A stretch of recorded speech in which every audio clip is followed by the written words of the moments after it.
Hopefully you got to see that video. It's kind of a fun video to get you excited for the ski season that is upon us. My name is Cameron Smith. I'm the U.S. Competition and Team Manager for HEAD. I am live here in Boulder, Colorado in our showroom. I just want to introduce myself and tell you a little bit about my story. I was born in Boston, moved to Boulder at a young age and competed at EMC, Ski Club Vail, and eventually went to Berg Mountain Academy until I came back and raced at the University of Colorado. I was then the assistant coach for 1 year, and then I started working at HEAD. I'll be entering my 4th season with HEAD, and I'm very excited to be with this winter sports team. We have a great product line in race and in retail, so it should be a good year for everyone. Last year, obviously, got cut a bit short, but that's okay. HEAD still had a very successful year on the World Cup. We had 4 Crystal Globes and 56 podiums. Some highlights were Beat Foyts, Alexi Pinero, and Corinne Suter. They all claimed a couple globes. On the U.S. ski team, we still have quite the stable of athletes. We have Ted Ligety, Tommy Ford, Jared Goldberg, Sam DePratt, Bridger Guile, Jacob Dilling, Cooper Cornelius, and Bradshaw Underhill.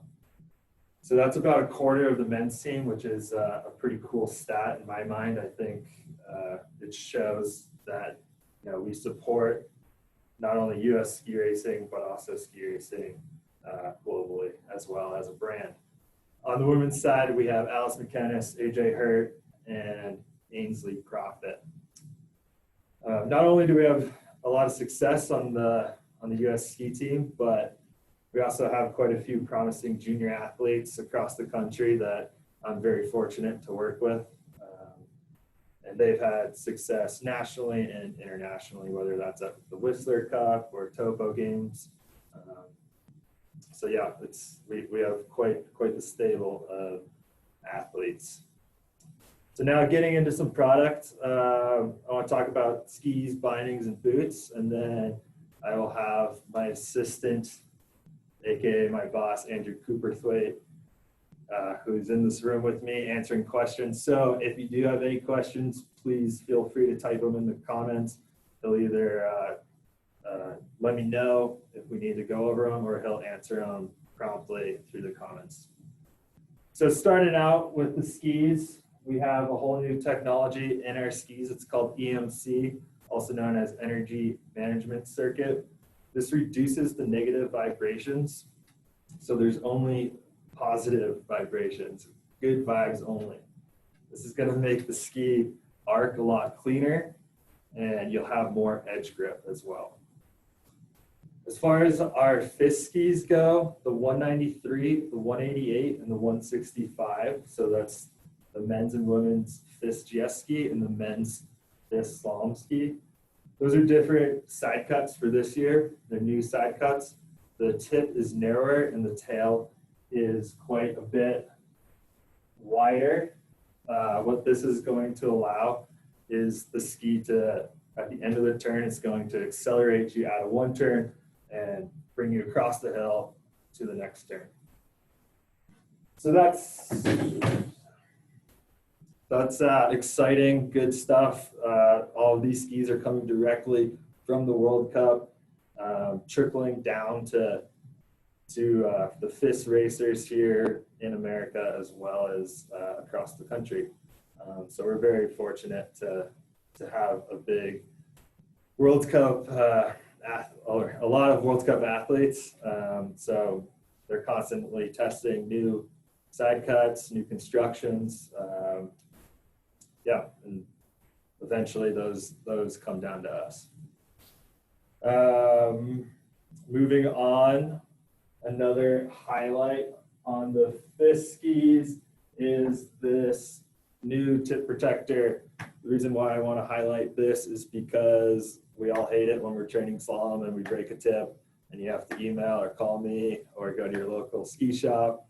And put on a new one. So hopefully this new design, new plastic, is going to help that out, and we're going to be breaking less tips. So yay, that's good stuff.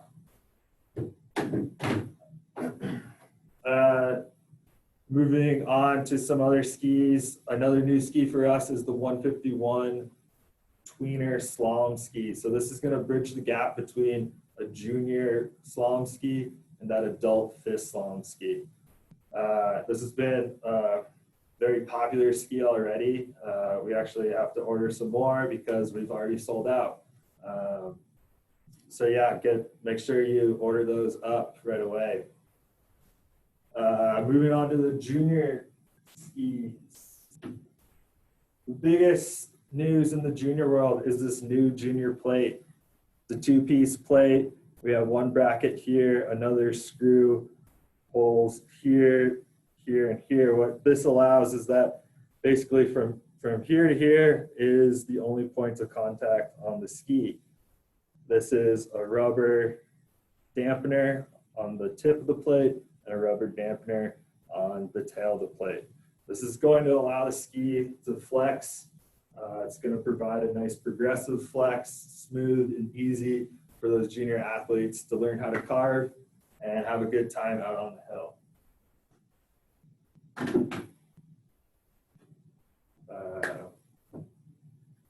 Coop, am I forgetting anything on skis? Tremendous amount of adjustability. Oh, yeah. With the new plate. So along with this plate, there's a lot of different ways that you can set it up. You can move this guy and this guy back and forth about 15 plus or minus millimeters. Yeah, either forward or back, and that's going to allow the ski to bend at different points. As well as you can move that forward bracket forward or back. Next up is bindings. With our fist bindings, we have a new 20X, 16X binding. This is called a Freeflex ST. ST stands for stream toe. This is automatically adjustable pinchers on the front, so that you no longer have to adjust the toe height like what we had on our old binding.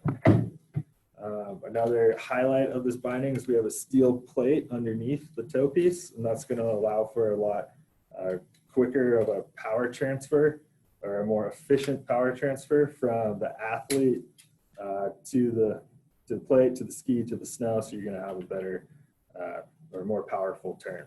Another thing, or another really cool feature, is that this AFD can go forward or back about 10 millimeters. And so again, just another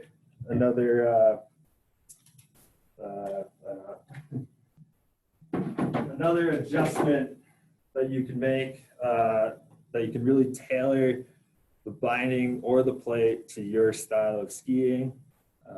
It's just one of the many things that we have going on for us here at Head. Next up is the boots. I'm sure a lot of you have heard or seen our new boot. This is the WCR boot, the World Cup Rebel boot.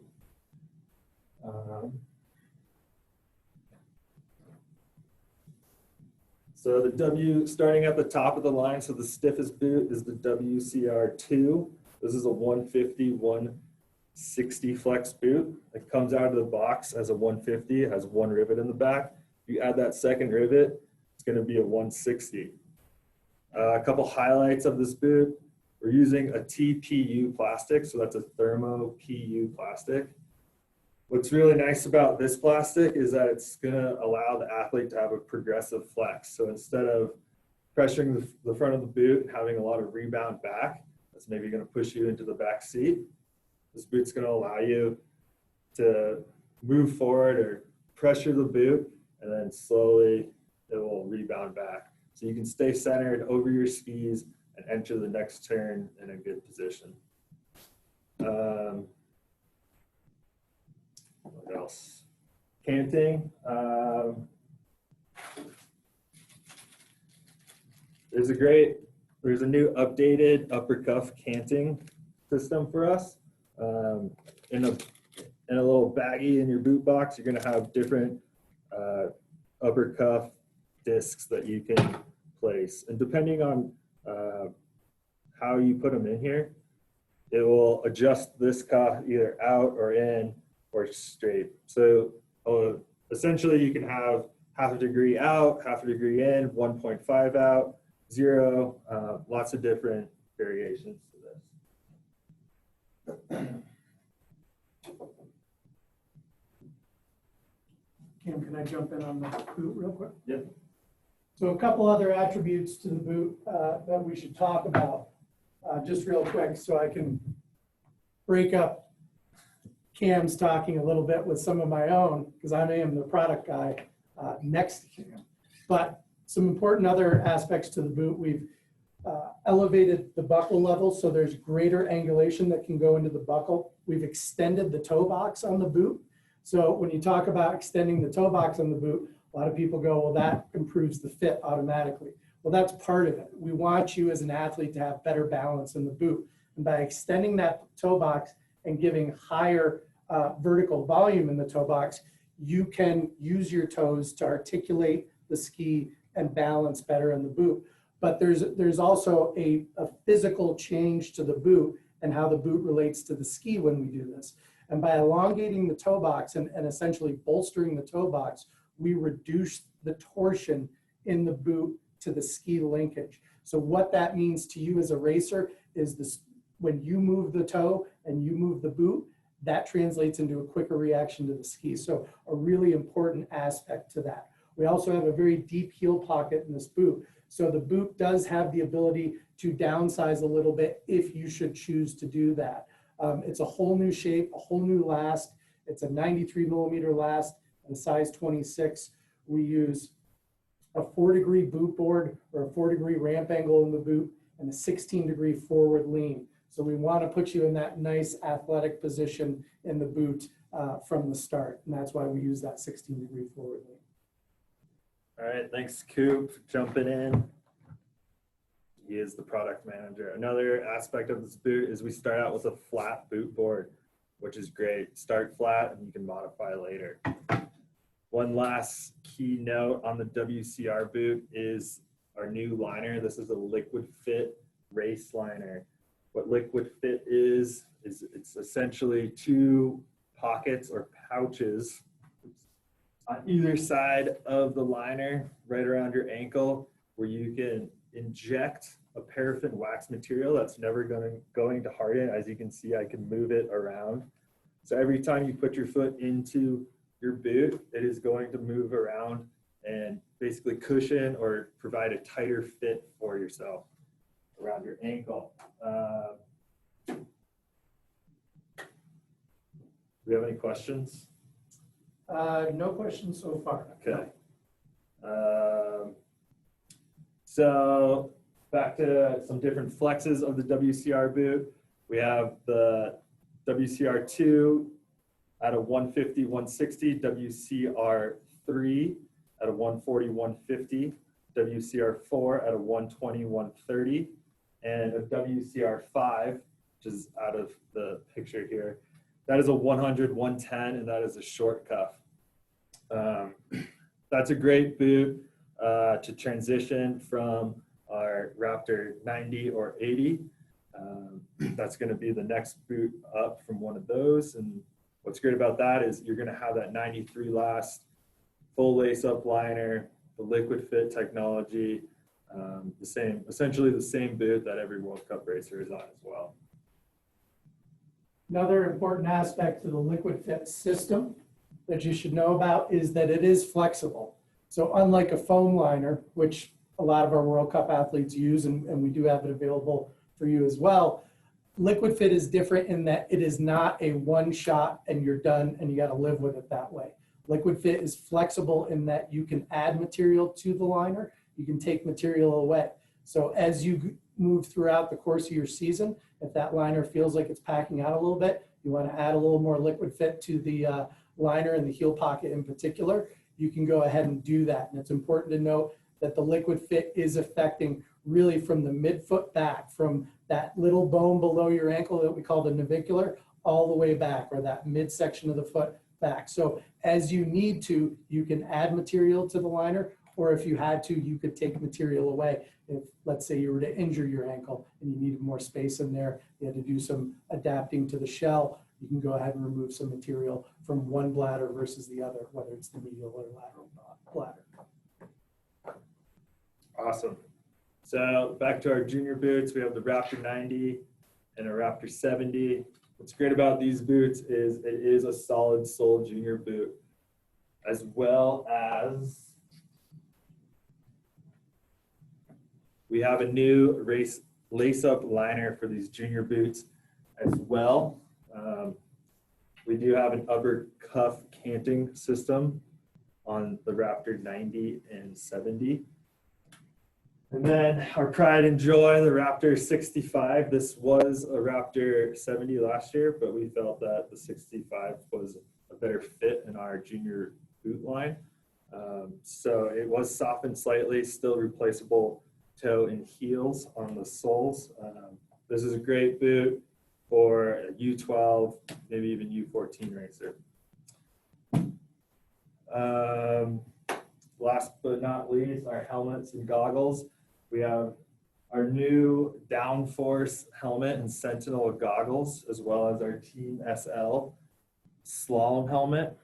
There is a chin bar compatibility with the downforce helmet. This one specifically is the Razzle, which is also certified MIPS as well. You might have seen Jansrud racing in this particular helmet this year. So yeah, don't be shy to ask about helmet or goggles as well. Helmet's a great new system. As Cam mentioned, you can pop the earpieces off and go ahead and adapt the helmet to a chin guard. So you can literally use this as a all discipline one helmet solution. And as you mentioned, the Sentinel goggle is a perfect match to the helmet in the way that it fits. The Sentinel goggle comes with removable face foam so that you can actually adjust small, medium, or large face foam to the details of your face in particular. Really wide peripheral vision, as well as top-end view for when you're in a tuck, as well as a new fixation system on the strap so that the helmet does not prevent the goggle from sitting flush against your face. That's the new downforce helmet with the Sentinel goggle.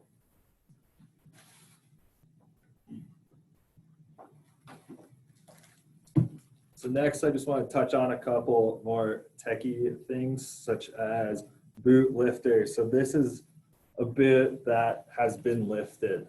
This is a 3 mil boot lift. We also offer a 5 mil or 7 mil, depending on what you and your coach think is adequate or appropriate for your level of skiing. We also provide all sorts of different lifter kits for your binding. So this is going to go in between your actual binding and the plate, and this is going to adjust your ramp angle. I don't want to get too much into that right now because it can be complicated, but just want you to know that it is available and it is something for you and your coach to talk about, and again, see what it's appropriate for you. I think now we're gonna transition into kind of a run through of a typical fit day, because this is the virtual fit night. So Coop, if you'd be so kind to join us again. So basically, when we start out with a boot fit, we want to make sure that, or we want to measure them up. So I'll have Coop stand up on this and measure him. You want the heel all the way to the back. Stands up, and he measures about at a 26.5. So then I would go ahead and get a 26.5 boot. And I think Coop can handle one of the WCR boots. Thanks, buddy. Ex-racer himself. The next step is that we're going to do a shell fit. I'm going to ask Coop to slide all the way forward, bringing his toes to the front of the boots and just brushing the front. And this is called a shell fit. And what we're looking for is about 2 fingers of space behind his heel. So I'm going to ask him to bend forward. I'm going to feel back there. Yep, we got about 2 fingers of room back there. So that's great. I'm going to have you step out of that boot, Coop. Thank you. Now we're going to go to the next step. Make sure there's nothing in the liner. Have him put on the liner and then put on the boot.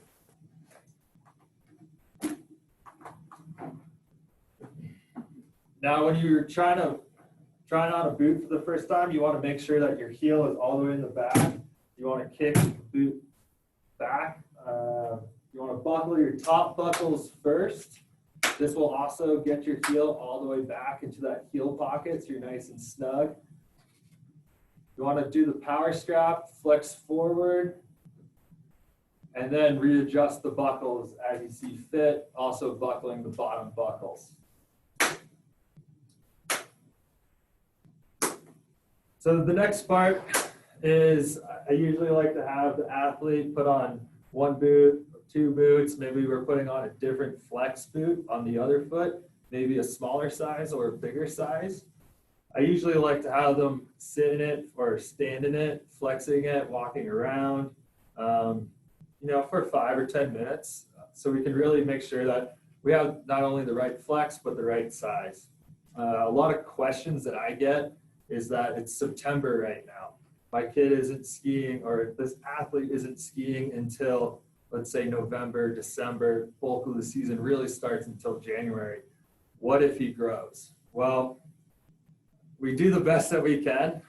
Usually we do try to size a little bit bigger because it is September and a lot of these athletes that attend these fit nights are still growing. Of course, we're going to do the best to accommodate everyone, but there are boot modifications that you can do, whether that's punching or grinding, to make a boot bigger as well. So with the junior athletes, sizing and flex is a big part of it.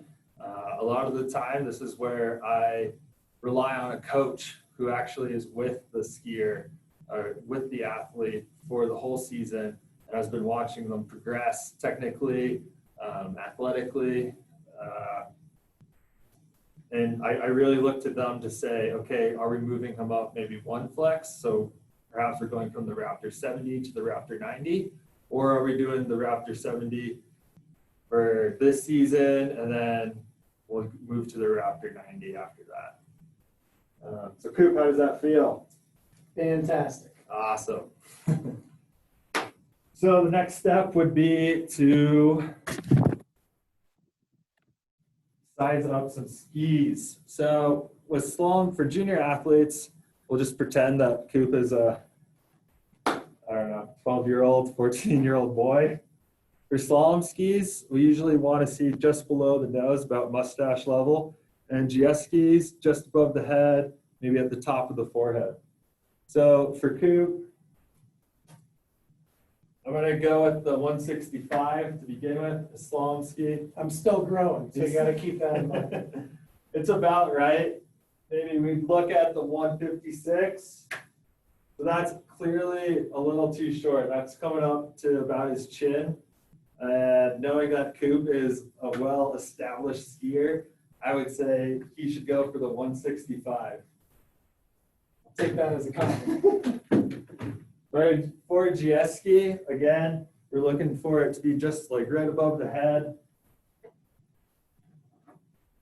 Maybe the top of the forehead.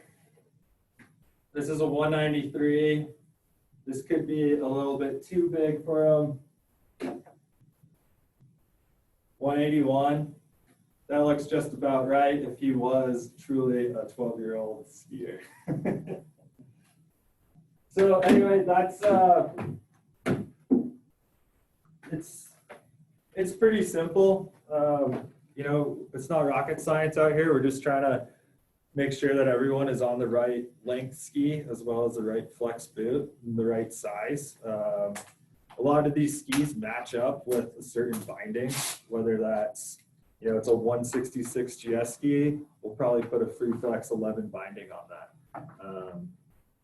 Something that I believe is on the Facebook page is our order form as well as our recommendation chart. So what's great about this is you can essentially see, different age groups and different weights of the athlete.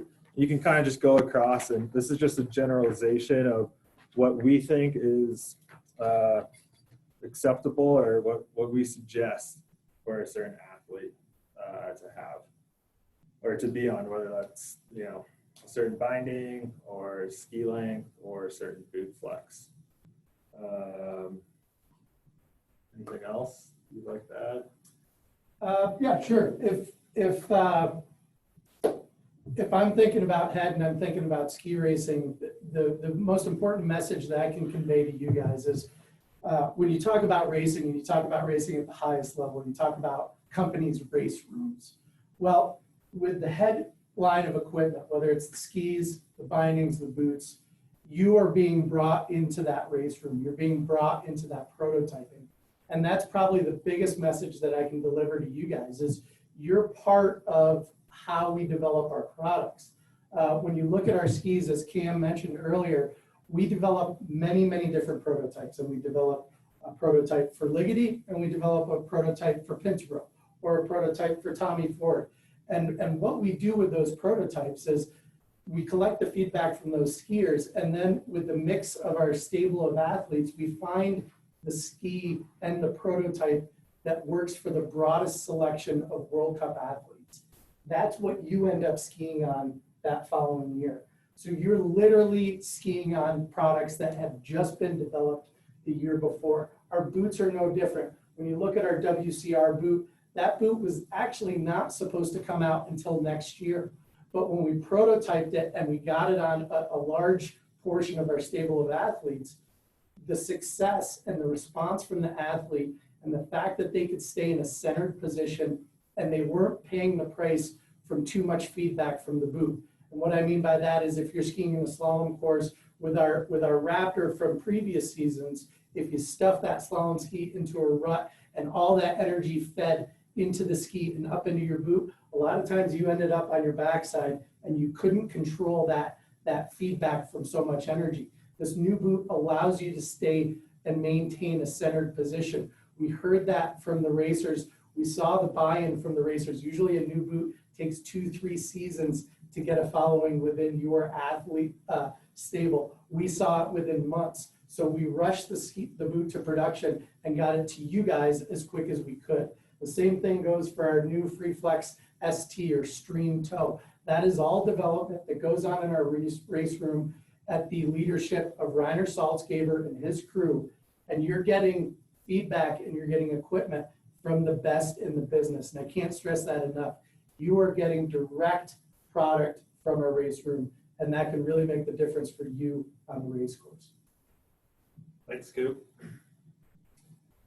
Well, guys, I think if we don't have any questions, we could pretty much sum it up now. And we'll definitely keep looking at the Facebook comments and make sure that we answer the questions. I'll check in periodically. If anyone has questions now, Yep. they can start to throw them out. No problem.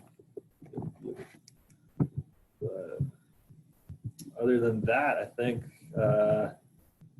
that's it for me. That's it for Coop. I want to thank Ski Racing Media for putting this together. It's been a great asset for us in these uncertain times, but I think we're all trying to stay positive and put our best foot forward. Max Burby has a question for us. Max Burby has a question for us. Max is asking about the buckle placement. So yes, Max, the buckle placement was moved, and essentially we can add about 4 more degrees of angulation to the boot. So if you look at where these buckles are positioned in our previous model, the end of the buckle was down towards my fingertip.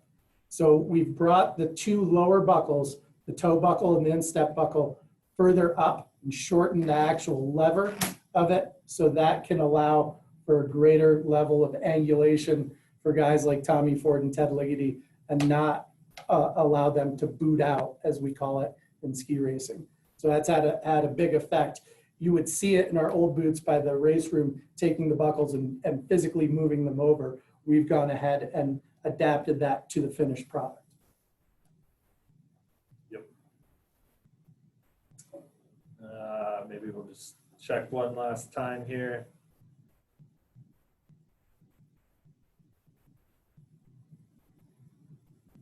Questions?